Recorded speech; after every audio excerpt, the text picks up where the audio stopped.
People do rankings all the time. Yeah, Rankings we just did this last week, but yeah, the weekly rankings, baby. We can redo the quarterback top 10 rankings. You want to know why I want to do them for real? Why?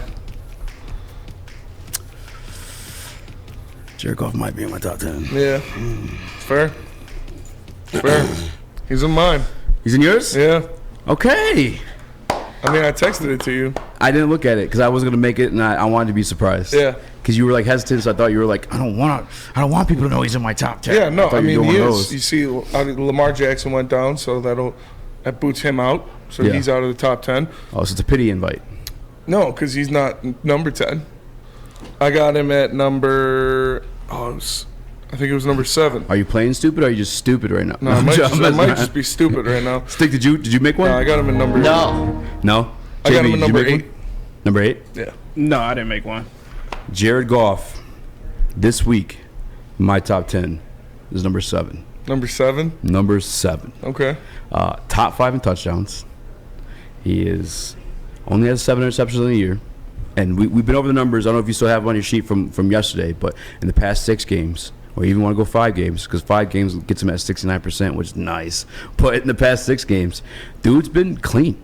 He's been very, very clean. And then, like, some of it you could attribute to, like, all right, clean games, 1 touchdown, because you're mostly running the ball and you're keeping it tight to the vest, and you're not as explosive. But he's been going deep these past 2 weeks. Yeah, my 6 through 10 are Tua, Geno, Goff, Brady, Rodgers. Tua, Geno, Goff, Brady, Rodgers. Okay. I got to keep Geno over Goff just because he's got having a better season, better completion percentage, more yards, more touchdowns. Couple more interceptions, but you got to count in the fact too that he has the rushing yards to go with it. I think he's at 9. Yeah. No, he's at 8. You sure? Yeah. Yeah, Goff's in my top 10, guys. So for all you Goff goblin, I ain't gonna go there because we can't say those words per stick, but. I had to, and for me, it's not even just because of Lamar Jackson going down. Because even before Lamar Jackson went down, he was kind of struggling a little bit. It just took an L to Trevor Lawrence, who's in my number 10 pick, by the way, too. Is Trevor Lawrence? Actually, I think Trevor Lawrence should be in there too. Probably. I think I moved T-Law to my 8 spot. Brady, because they had a rough game against the 49ers, is down my 9, and then 10 is Tua. Tua had an awful game. You moved him all the way down to 10? I moved him all the way down to 10. He was at like 4. Tyreek Hill is the very sole purpose of him even existing on this list. That's more Tyreek Hill was not. What? He has 1 bad game and you move him to 10? It's not because he has 1 bad game. It's who he is without Tyreek Hill. Tyreek Hill's blessing that man. Okay, well, this is Did you not, watch the game? This is season rankings, right? Because I don't think Jared Goff is the 10th best quarterback throughout history so far in this league. Correct. Yeah. He's so he's having the 10th best season. He had Tyreek Hill because of 1 bad game. You had him at 4 in the last ranking. For me, it's not just season, right? Because if it's just season, then Jared Goff would have been in our top 10 last week. For being real about it. Yeah, no. Yeah, because I went through all the stats with Lamar going down. Yeah, you could creep in there. I said I had him at like 12. But last week he could have crept in there too. He had 2 games since then. If we're going like based off the season, we did this before the Jacksonville game. Because I'm going. These are the best 2 games of his season. So that pushes him in the top 10. Well, you're talking about like on the season. Or last week he could have been there too because he's still top 10. We did him 2 weeks ago. We did top 10 quarterbacks 2 weeks ago. Was that 2 weeks ago? Yeah, because we did receivers last week. I think we did both last week. I'm not sure. I'm pretty sure we did. Are you stupid? Or are you playing? No, I'm pretty sure you guys did both last week. Yeah, we did do both last week. QBs. That's why you're bitching about doing it. Are we going to do it 2 weeks in a row? 1 bad game to move Tua down 6 spots. Stick, are you surprised? We got your boy Goff in the top 10. I'm just proud of you guys. Like it takes a real man to admit when he's wrong. And you guys were so wrong and so way off. I'm not wrong. I'm just proud of you guys that you've come to see the light. You give a mouse. It's definitely good. He's still not the quarterback of the future. He's turned him out to what do you call it? What I said in the chat yesterday, he's Marty McFly. He's the quarterback of the future and the present. Yeah, no, yeah. See, no. I feel like that doesn't make sense. Back to the future. Yeah, but you said present. Back is the quarterback of the present. The back is past tense and future is forward. You're saying he's the present and the future. The guy's having a great year. You can't hold it. No, he is, man. He had his best 2 games in consecutive weeks in big spots.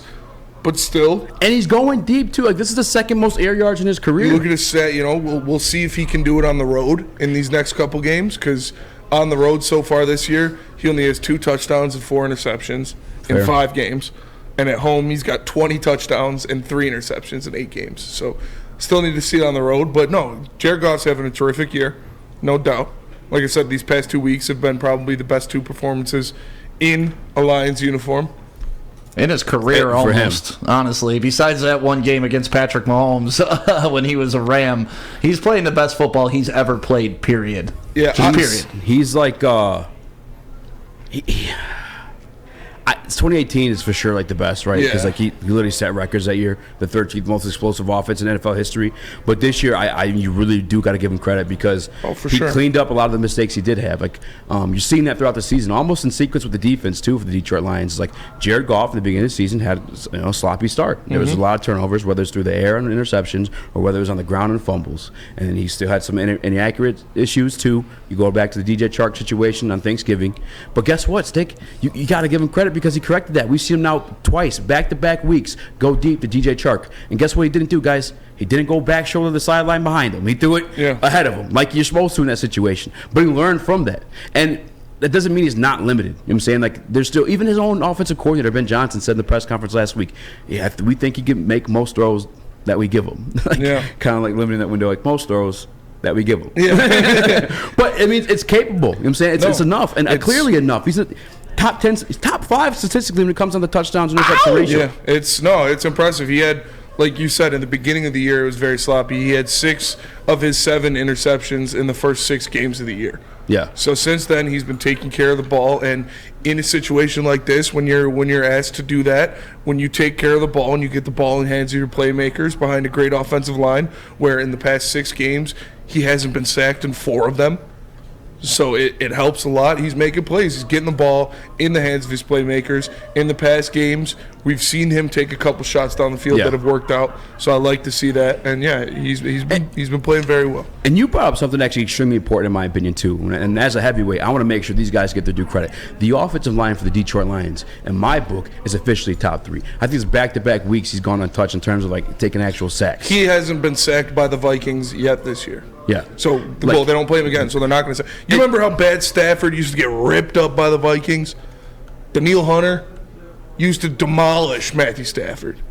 Zadarius Smith. Well, he played for the Packers. Yeah. Before he was on this is his first year on the Vikings. Oh, you're talking about just the Vikings in general? Yeah, the Vikings. Yeah, I thought you were talking about their pass rushers. No, the Vikings used to demolish Stafford, and so far this year, the Vikings have not sacked the Lions quarterback. And somehow ESPN has, Stephen A. said, the audacity, the unmitigated gall to rank the Detroit Lions offensive line 27. Blasphemous. What? Yeah, and then they moved up to 24. What? Yeah. Advanced analytics, QBR. I don't mess with it. Yeah. There's another ESPN make believe stat.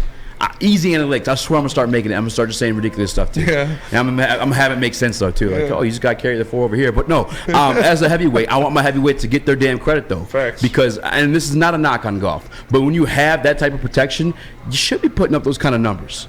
And I'm not telling you, I promise you it's not a bash on Goff because he's still executing the throws. Like, to be honest with you, the throw to Penei Sewell, you can say what you want about it being short, but you still have to have enough touch on it to give it to a guy who's like kind of inexperienced in catching those passes. You know what I'm saying? Like, Penei does have some silky mitts. I don't doubt it at all. But like, if he's not routinely catching passes, you kind of have to give him one he's capable of catching for sure. Like, you see, Dan Campbell said he could be an All-Pro tight end. Yeah, dude, if he lost some weight, he could be a Hall of Fame tight end. Listen, he turned around, caught that thing, obviously lost his balance, ended up diving 4 yards. He gets such a big body, but like, I don't think he lost his balance to do that. If you listen to what Dan Campbell was saying today, they were yelling at him to stay in bounds. So I think he got the 9 yards. He's like, get the hell down. Yeah.